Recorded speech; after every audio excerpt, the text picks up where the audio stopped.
وداعا للبنزين.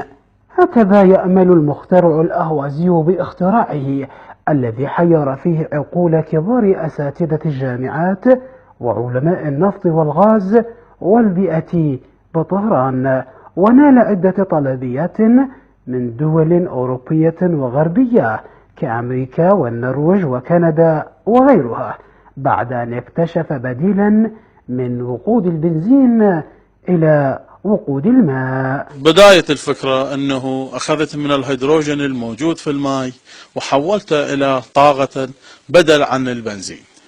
استغرقت صناعة هذه المنظومة عدة سنوات من التحدي والبحث العميق من قبل المخترع الأهوازي علاء الدين جاسم زرقاني، الذي أنجزها ووضعها في محرك سيارته ونجحت في العمل.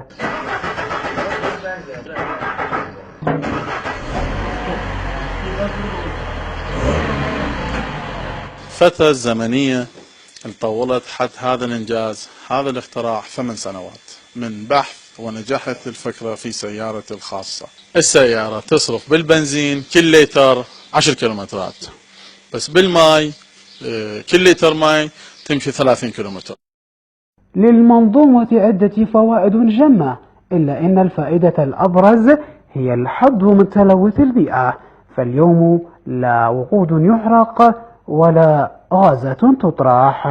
وقود البنزين من يدخل المحرك طبعا ينتج من عنده كربون ويخرب السيارة بمرور الوقت، بس طاقة الهيدروجين الموجودة بالماء ما تولد أي كربون، وطبعا يخرج من السيارة بخار الماء وما يلوث البيئة، طبعا ما يلوث البيئة.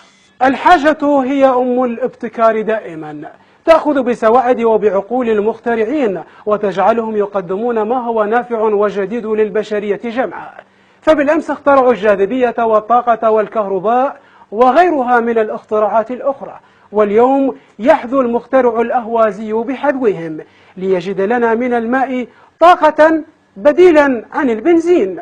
ومن يعلم، فقد يأتي زمان نودع فيه البنزين ونبقى نتقاسم الماء نحن والسيارات. عاشور الكناني، الأهواز، محافظة خوزستان، مدينة الأهواز.